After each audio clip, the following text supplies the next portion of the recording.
Les ouragans, forces mortelles et destructrices, causent d'immenses dommages, déracinant aussi bien des vies que des arbres.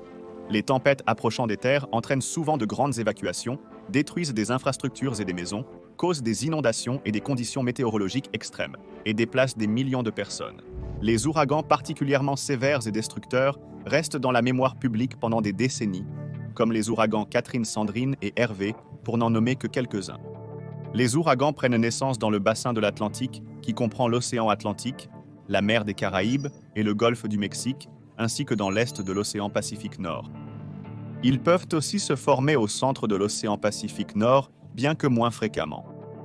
Bien que les ouragans soient des tempêtes féroces et intenses qui semblent pouvoir surgir n'importe où et semer la dévastation dans l'ensemble des tropiques en un seul coup, pour une raison étrange, les ouragans se forment presque jamais à République de l'Équateur. En fait, il est extrêmement rare qu'ils se forment à quelques degrés près de République de l'Équateur, 1 degré de latitude couvrant environ 69 miles, soit 111 km.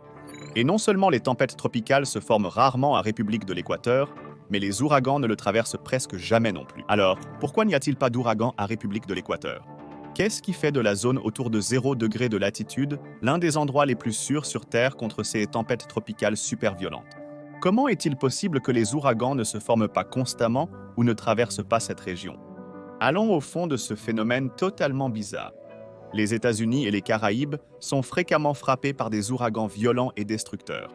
Au cours des 30 dernières années seulement, ces tempêtes ont causé des milliards de dollars de dommages, déplacé des millions de personnes et fait d'innombrables victimes.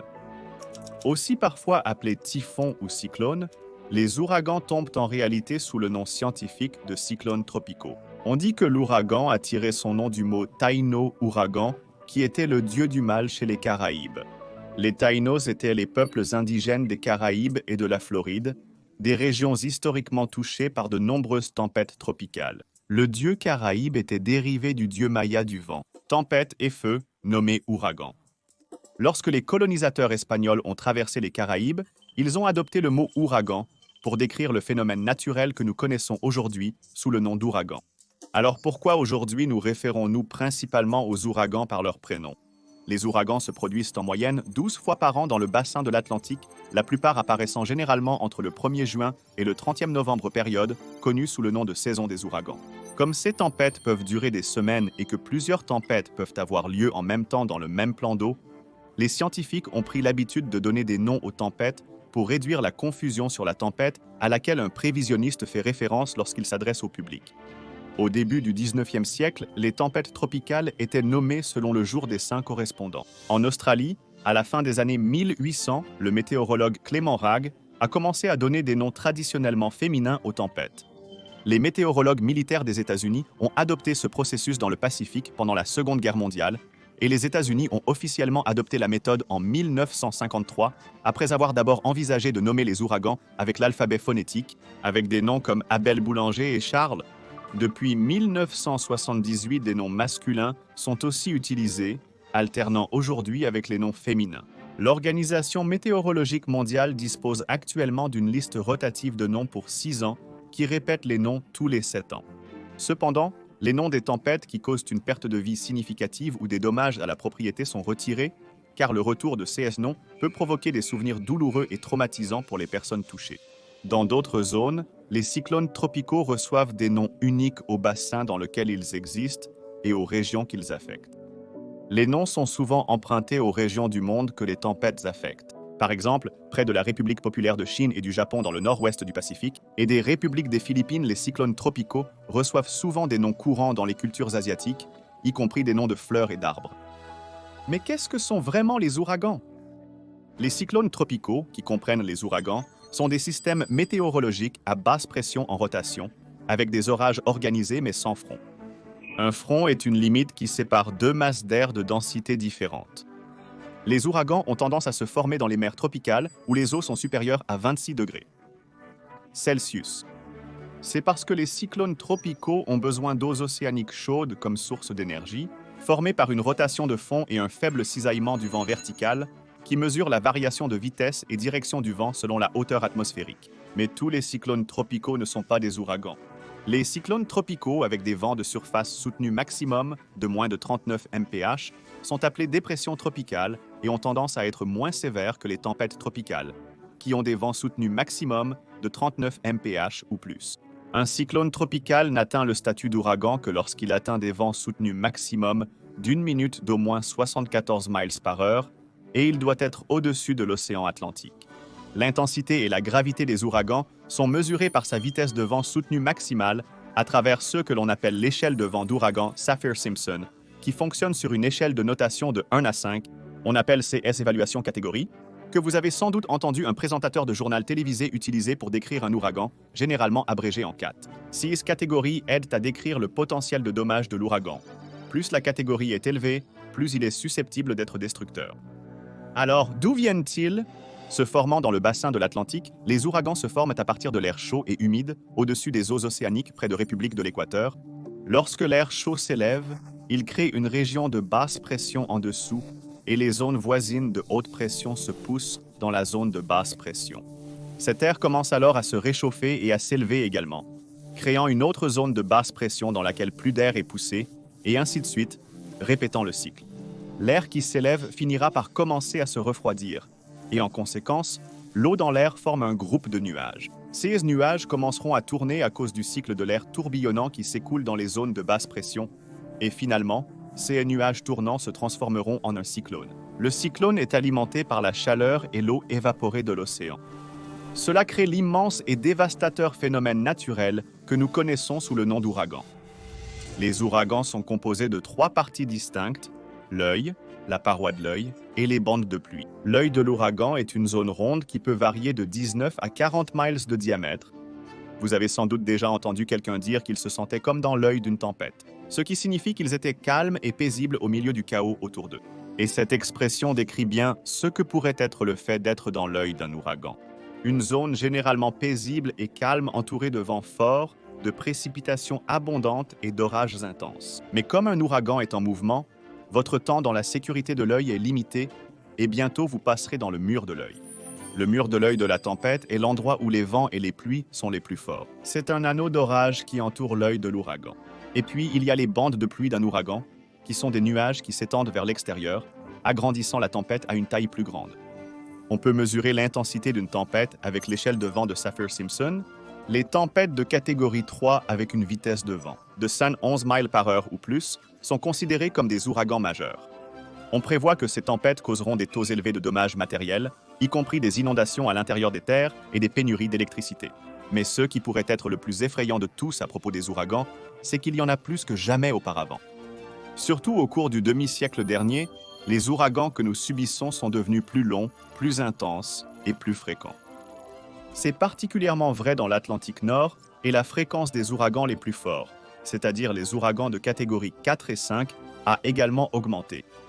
L'augmentation récente de la fréquence et de l'intensité des tempêtes tropicales est en partie liée à des températures de surface de la mer plus élevées dans la région où se forment et se déplacent les ouragans de l'Atlantique. Et les études prévoient que ces tendances se poursuivront à mesure que le climat continuera de se réchauffer en raison du changement climatique, l'intensité des ouragans et les précipitations augmentant. Les ouragans ont longtemps été l'une des forces de la nature les plus meurtrières, donc le fait qu'ils deviennent de plus en plus puissants est terrifiant.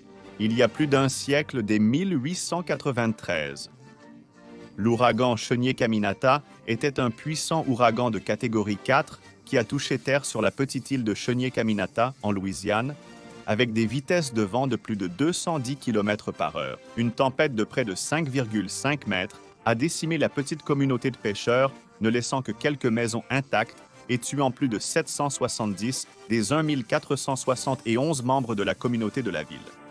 Pour référence, une tempête est la montée du niveau de la mer qui est uniquement causée par une tempête. Alors que l'ouragan traversait le delta du Mississippi pour atteindre le sud du Mississippi et de l'Alabama, on estime que 2000 personnes ont été tuées. Il est clair que l'ouragan Chenier-Caminata était mortel, destructeur et implacable. En 1900, l'ouragan de Galveston. Un ouragan de catégorie 4 qui a frappé la ville insulaire de Galveston. Texas a été le théâtre d'une des catastrophes naturelles les plus mortelles de l'histoire américaine. Les hautes marées de la tempête, allant jusqu'à 15 pieds, ont inondé l'île, une grande partie de la côte du Texas et ont causé environ 8000 décès coûté 30 millions de dollars de dommages et laissé 10 000 résidents sans abri à la suite de tant de bâtiments endommagés. Parmi les autres tempêtes notables du début du XXe siècle, citons l'ouragan San Felipe Okeechobee de 1928 et le grand ouragan du Fête du Travail de 1935. De plus, l'ouragan Camille, qui a eu lieu en 1969, était l'un des 4 seuls ouragans de catégorie 5 à avoir jamais touché terre aux États-Unis continentaux depuis le début du siècle. L'ouragan Camille a atteint la côte du golfe du Mississippi et a détruit les instruments d'enregistrement du vent de la région, donc les vitesses maximales soutenues du vent sont inconnues. La tempête a apporté une marée de tempêtes de plus de 24 pieds, entraînant 256 décès et coûtant plus de 4 milliards de dollars de dommages.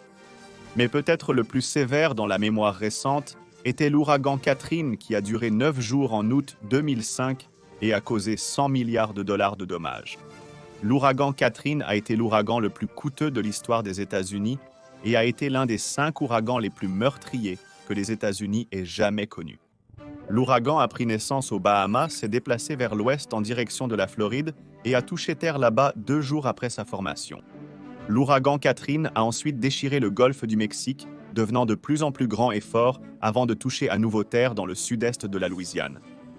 L'ouragan Catherine a été enregistré comme un ouragan de catégorie 5 à son apogée dans le golfe du Mexique, mais a été rétrogradé en ouragan de catégorie 3 lorsqu'il a atteint la Louisiane.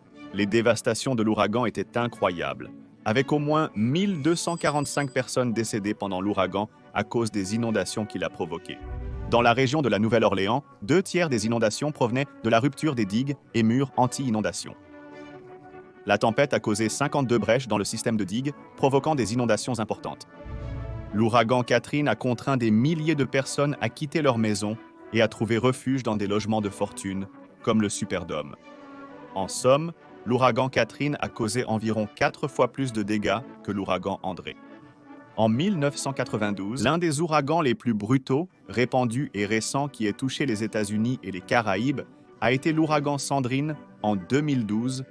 L'ouragan Sandrine a duré 12 jours à la fin d'octobre et au début de novembre 2012. Aux États-Unis seulement, l'ouragan a eu un impact de grande envergure, touchant l'ensemble de la côte est de la Floride au Maine, soit un total de 24 États. La tempête tropicale s'est développée à partir d'une onde tropicale dans les Caraïbes occidentales et s'est intensifiée jusqu'au statut d'ouragan avant de toucher terre près de la Jamaïque puis de République de Cuba. Après cela, l'ouragan a remonté le long de la côte est du continent américain, atteignant jusqu'au New Jersey avec des vents de force d'ouragan. L'ouragan Sandrine, atteignant un pic en tant que tempête de catégorie 3 près de République de Cuba, s'est affaibli en ouragan de catégorie 1 avant de frapper les États-Unis. Malgré sa classification réduite, les conséquences ont été larges, mortelles et dévastatrices. À New York, une onde de tempête a provoqué l'inondation des rues, des tunnels et des lignes de métro de la ville. Ainsi, des zones dans et autour de la ville ont été privées d'électricité et les marchés financiers locaux ont fermé. À New York, 71 personnes sont décédées à la suite de l'ouragan Sandrine. Et 233 personnes sont décédées au total. Pendant ces 12 jours, une grande partie de l'Est des États-Unis était en état d'urgence. De nombreuses personnes vivant sans électricité pendant les semaines qu'il a fallu pour réparer. Les impacts de l'ouragan se sont étendus jusqu'au Midwest, atteignant le Michigan et le Wisconsin, qui ont connu des vents de tempête et de hautes vagues sur le lac Michigan. Ensemble, les dégâts intensifs causés par l'ouragan Sandrine ont coûté 75 milliards de dollars. Parmi les autres ouragans notables de COS dernières années, on compte l'ouragan Ike en 2008 qui a frappé République de Cuba et le Texas et a causé pour 37,5 milliards de dollars de dégâts. L'ouragan Wilma de 2005 qui est entré dans l'histoire comme le cyclone tropical le plus intense jamais enregistré dans le bassin de l'Atlantique, la même année que les ouragans Catherine et Rita avaient déjà frappé. Et l'ouragan André, qui lorsqu'il a frappé les Bahamas, le sud de la Floride, le golfe du Mexique et la Louisiane en 1992, était l'ouragan le plus destructeur de l'histoire américaine. Ajusté pour l'inflation, l'ouragan André reste le 3e ouragan le plus coûteux de l'histoire, détruisant 63 000 maisons et causant des dommages. À 101 000 autres causant 500 millions de dollars de dommages aux compagnies pétrolières et catalysant au moins 28 tornades sur la côte du Golfe. En fin de compte, les ouragans semblent gagner en intensité, plus intenses et commencent à causer de plus en plus de dégâts. Les ouragans sont clairement implacables. Inarrêtables et impitoyables, ces tempêtes sèment le chaos dans tout le bassin de l'Atlantique. Vous pourriez supposer que plus vous vous enfoncez dans les tropiques, plus il est probable de tomber sur un cyclone. Cependant, République de l'Équateur pourrait bien être l'un des endroits les plus sûrs au monde en termes de risque d'ouragan. Bien que République de l'Équateur soit chaud et tropical, les ouragans se forment rarement à moins de 300 km, soit environ 186 miles de République de l'Équateur. Alors, quel est le problème? Pourquoi n'y a-t-il pas de séisme à République de l'Équateur? Cela a partiellement à voir avec l'effet de Coriolis.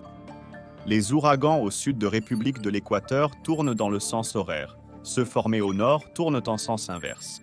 Cela est causé par la rotation de la Terre qui entraîne l'air dans le sens des aiguilles d'une montre ou dans le sens contraire des aiguilles d'une montre dans les hémisphères nord et sud, respectivement.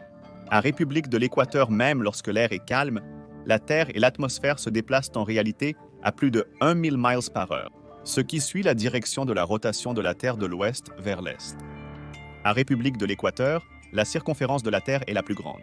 Donc, quelque chose sur République de l'Équateur se déplace techniquement plus vite que quelque chose qui est situé loin de République de l'Équateur. En d'autres termes, tout ce qui est sur République de l'Équateur parcourt une plus grande distance dans le même temps, comparé à tout ce qui est situé au nord ou au sud de République de l'Équateur à la surface de la Terre. Lorsque l'air se déplace vers le nord ou le sud à partir de République de l'Équateur, il se déplace également rapidement vers l'est ou l'ouest, du moins par rapport à son nouvel environnement. Cela indique que l'air s'écoulant de République de l'Équateur vers le nord dévie à droite, tandis que l'air se déplaçant vers le sud dévie à gauche. C'est ce que les scientifiques appellent l'effet Coriolis, ce qui provoque essentiellement la formation de zones de temps orageux en ouragan. Plus précisément, l'effet Coriolis est une force qui agit sur notre atmosphère en raison de la rotation de la Terre plus rapide à République de l'Équateur qu'au pôle. En conséquence, les courants d'air et les tempêtes se courbent vers la droite dans l'hémisphère nord et vers la gauche dans l'hémisphère sud. Le degré de courbure des tempêtes est influencé par la vitesse de l'air et la taille du système de tempête. L'ampleur de l'effet de Coriolis est faible près de République de l'Équateur et devient de plus en plus forte autour des pôles terrestres. Les ouragans se nourrissent de leur environnement pour augmenter leur vitesse et leur énergie, collectant la rotation de leur environnement. Parce que les ouragans ont besoin d'eau chaude pour l'énergie, d'un faible cisaillement vertical du vent et d'un certain mouvement de rotation pour se former, il n'est pas faisable que les tempêtes se forment près de République de l'Équateur, où l'effet de Coriolis est faible. Bien que les eaux soient douces et chaudes et que le cisaillement soit faible à République de l'Équateur, le faible effet de Coriolis signifie qu'il n'y a pas assez de mouvement de rotation pour que les orages se transforment en cyclones tropicaux.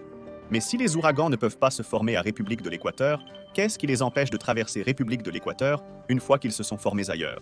Qu'est-ce qui conduit à cette bande de sécurité relative aux ouragans autour du globe? Les ouragans ne traversent pas République de l'Équateur car ils tournent dans le sens inverse des aiguilles d'une montre au nord et dans le sens des aiguilles d'une montre au sud de celui-ci. À cause de cela, la tempête devrait effectivement arrêter de tourner, inverser sa direction et tourner dans l'autre sens pour continuer à travers République de l'Équateur. Alors que l'ouragan commence à ingérer de l'air tournant dans la direction opposée, il s'affaiblirait probablement et s'effondrerait. L'effet Coriolis fait déplacer les tempêtes loin de République de l'Équateur en raison de ce que l'on appelle le décalage bêta. La force pousse les tempêtes vers le nord et l'ouest dans l'hémisphère nord et vers le sud-est dans l'hémisphère sud. Comme les tropiques manquent de grands schémas météorologiques, comme un front froid qui pourrait contrer son mouvement, les cyclones tropicaux ne sont jamais poussés à travers République de l'Équateur. En théorie, un ouragan pourrait éventuellement traverser République de l'Équateur s'il était la tempête parfaite. Selon un professeur de météorologie à l'Université d'Hawaï, une tempête bien développée pourrait potentiellement être assez forte pour continuer son élan sur l'effet de Coriolis relativement faible et atteindre République de l'Équateur. Mais c'est très improbable et cela nécessiterait des conditions parfaites pour y parvenir. En conséquence, un ouragan traversant République de l'Équateur est un phénomène qui n'a jamais été observé dans le monde réel. Bien que les ouragans se forment rarement à environ 300 km de République de l'Équateur, il y a des CA où l'improbable devient réalité. En fait, en 2000, le typhon Vem a fait exactement cela. Le typhon a été aperçu à environ 150 km au nord de République de l'Équateur. Mais les scientifiques disent que c'est une exception rare qui se produit moins d'une fois par siècle. Les scientifiques pensent que les vents interagissant avec le relief insulaire de l'archipel indonésien ont pu contribuer à une rotation si rapide que le cyclone tropical Vem a pu s'approcher de République de l'Équateur. Les scientifiques suggèrent que même si une tempête pouvait traverser République de l'Équateur, elle ne durerait pas longtemps dans tous les CA. Il est concevable qu'une tempête puisse traverser République de l'Équateur sur une courte distance, car autour de République de l'Équateur, il y a une rotation opposée assez petite. Cependant, selon les chercheurs, il est peu probable, ou peut-être même impossible, qu'un cyclone tropical traverse plusieurs degrés de latitude pour entrer dans l'hémisphère opposé.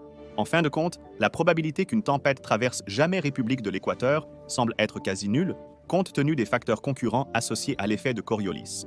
Cependant, alors que le changement climatique s'intensifie et que les tempêtes tropicales deviennent plus fréquentes, plus sévères et plus imprévisibles, il semble de plus en plus probable qu'éventuellement la tempête parfaite pourrait survenir. Et si cela se produit, ce pourrait être l'une des plus mortelles de tous les temps.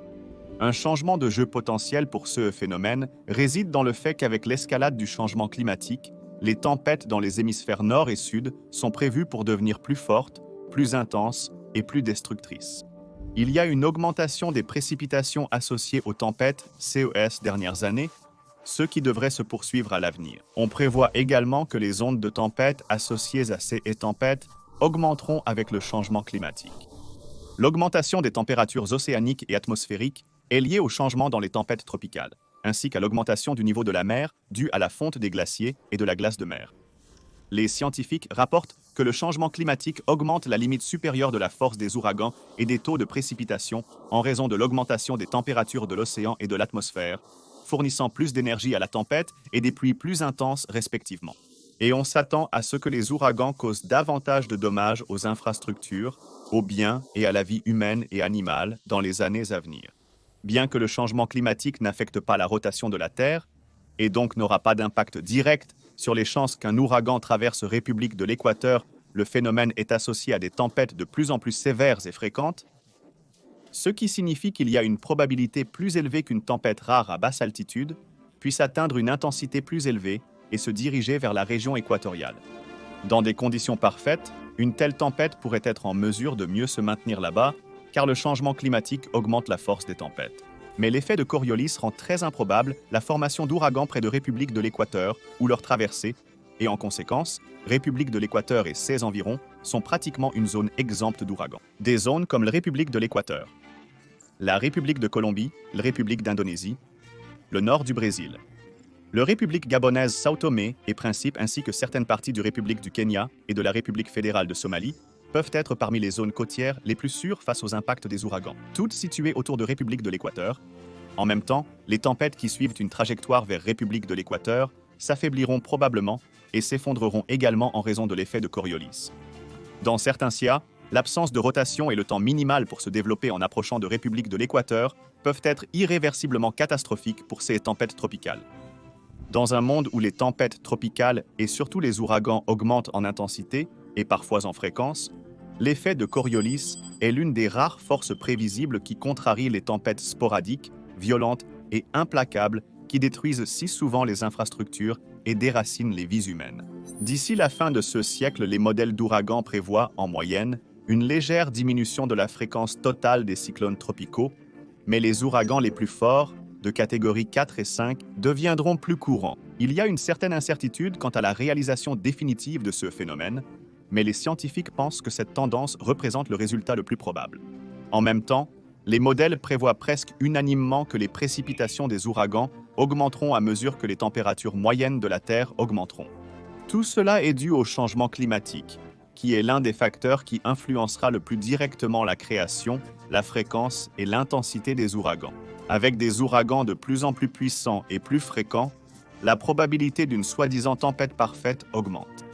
Malgré leur improbabilité, des ouragans près de République de l'Équateur pourraient survenir prochainement, bien qu'il semble improbable qu'un jour l'un d'eux le traverse. Les ouragans détruisent des vies, des biens et des infrastructures, causant des milliards de dollars de dégâts et déplaçant des milliers de personnes. Malgré leur caractère implacable et destructeur, il est assez remarquable que les tempêtes puissantes deviennent faibles et instables lorsqu'elles sont à proximité de République de l'Équateur terrestre.